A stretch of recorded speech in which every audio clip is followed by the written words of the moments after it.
Welcome back to the channel for an exciting build feature. One of my favourite pro touring cars is Dave's effing Camaro. Dave and I have been great mates for many years. When we first met, I remember you had a 5th gen Camaro. It was over 10 years ago. I think it had a competitor Supercharger on it, but you've always had a muscle car in the garage. Yeah, I really loved that Camaro actually, and I had a C5, I had a C7 Stingray, I had a C7 Z06, the Camaro obviously, but yeah, I had quite a few Chevy muscle cars. And your dad worked at Chevy, and GM had a big plant back in. He did, yeah. I've always been a GM person because of that. When I was a kid, my dad worked at the GM, so I've had, you know, all my trucks are either GMCs or Chevrolets, but yeah, definitely a Chevy guy. So the C7 Z06.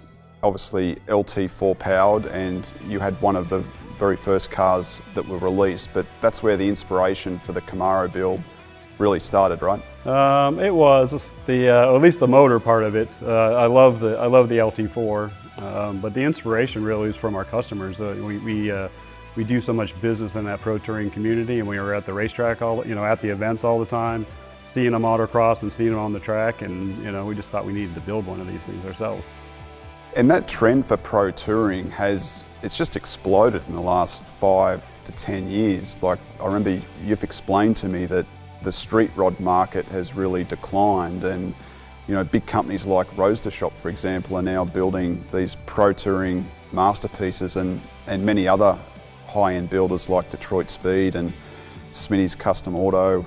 It's really the popular build category. For sure, yeah. You won't see many roadsters at Roadster Shop anymore. But yeah, everybody's, it's really just my age bracket. I think a lot of the older people had the roadsters and the street rods and that type of stuff. And our generations, we grew up with muscle cars. And when you buy an old muscle car, you think you want one. And when I bought this car and drove it home, you realize how bad the cars are terrible in the original form. And but when you put all this modern stuff on them, they're fantastic.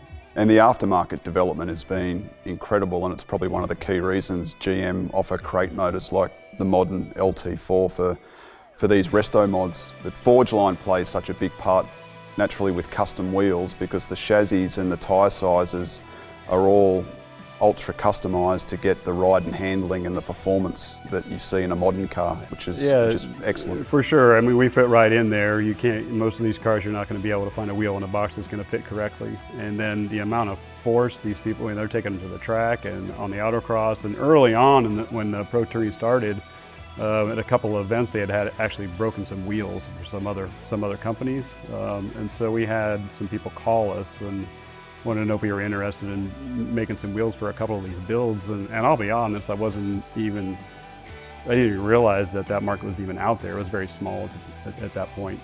And the rise of the pro touring segment, Forgeline unquestionably has been the #1 wheel choice. We are definitely the wheel of choice at this point. I think we got in early. We've paid a lot of attention to the market. And we build professional race wheels, and a lot of these guys are pretty serious with their cars, and they want something that's going to hold up. That was really probably the key motivation for building the Camaro. Like, how did the idea come about originally? It was. I mean, I've done a lot of racing in the past and have a lot of other race cars, but we were going to some of these events and watching everybody, take these incredibly awesome looking cars and beating on them and having a great time. And I've always wanted a 70 Camaro, at least I did when I was in high school, and we just decided we needed to build one ourselves. How long was the build journey with the effing Camaro? The build journey was, it's one of the reasons it's named the effing Camaro. It actually took about 3 years, and we had one headache. I swear everything we tried to accomplish on the car had a roadblock of some kind. And my wife, every time she had to stroke another check or asked about the car and heard another problem, she actually named it. Well, she named it something else, but we shortened it to effing Camaro. So you need to start with a donor car. How did you go about sourcing one? I had actually a guy that I worked out from the gym. When I brought it up, he said he had just traded this car for and some money for another car, and I went over and looked at it, and I mean, like 2 days later we owned the car. So it was actually easy. We bought it here right in Dayton. That's when the hard stuff started though, right? Yeah, I mean the car looked like it was partially restored. Looked like a really nice car as far as we could tell. And when we had it painted here locally, and wasn't real happy with the paint. And then when Chris got it back, we discovered that it had actual holes in the roof and a whole bunch of other things that we didn't anticipate. And Chris is the car builder. His business is in Ohio as well. Smitty's Custom Automotive. Yeah, he's about 2 hours north of here. He built the car. Yes, he did.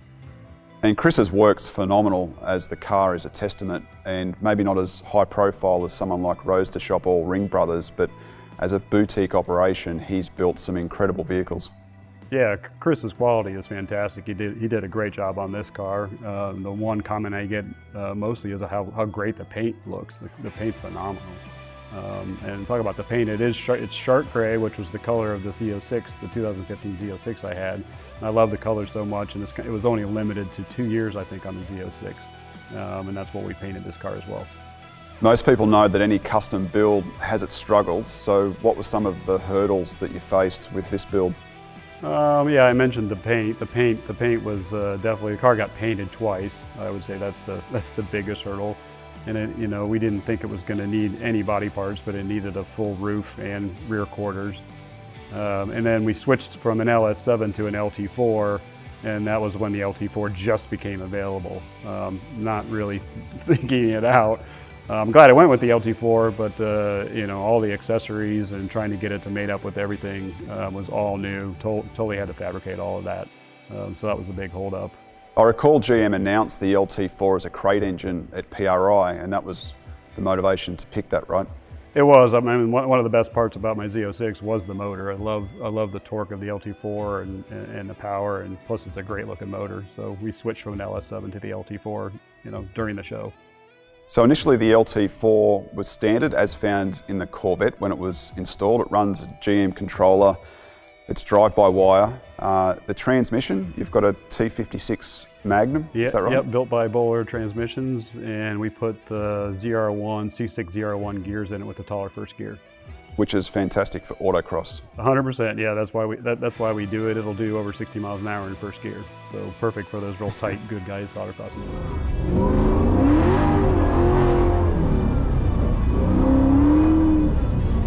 And the clutch? The clutch is center force. And it's a 9-inch rear end? 9-inch gear effects rear end, yep, which is fantastic. And what about the chassis and suspension? The suspension is Detroit Speed, front subframe, and rear Quadrolink, and it has MCS triple adjustable dampers on it. And what about the brakes? Bare 6Rs, and they were specially clear anodized. And of course, there's got Forgeline wheels. These are their GX3s, and 18x11 and 18x12, with 315/30/18 front tires and 335/30 rear tires. That's a lot of tyre. 315s in the front and 335s in the back. Yep. It's still not enough. That's a grip machine. So you've got so many choices having Forgeline as your company. Did you deliberate on what wheel style to go with for the build? Yeah, we had actually one of the sets of wheels that was on it. We had a carbon fiber set of wheels on it initially, and these wheels that are on it were actually just the roller wheels. They had come back from a customer for some reason, and we had just used them as roller wheels. But as the car got painted, and we just really liked the race car look of the wheels, and decided that the carbon wheels were too modern. We really liked the way this looks. Yeah, it has that heritage look, which is in keeping with the style and the era of the car, but the performance is there and the strength, and right. The offset obviously is millimeter perfect to get those big tyres fitted. So while the build started with a factory LT4, a known weakness is the thermal efficiency, the heat exchangers on that stock 1740 blower. So with our Harrop TVS2650, we were keen to get that upgraded on the car, and I think one of the really cool features is the collaboration we had on developing the billet supercharger lid. The supercharger lid is a work of art, machined out of a solid billet piece, painted the same color as the car, and it has F and Camaro engraved on the top of it, and we machined the face off, and it's brushed. It's beautiful. The performance is really what defines the car, and Previously at the baseline, we were seeing just over 600 wheel horsepower, and importantly, with the larger supercharger, we're lowering the peak boost number, but also the inlet air temperatures. So with those lower air temps, the performance is more reliable, it's better for the engine, but we're still seeing a gain of nearly 100 horsepower. So we're up over 700 wheel horsepower. But the torque is just phenomenal. Yeah, the torque's what you notice the most. On the autocross course, I would have to say maybe a little bit too much torque. And Brian, our expert calibrator in the US, has been working on the tuning, so that's another fantastic feature that we can dial it in. So let's talk about some of the other features on the car. The interior is amazing.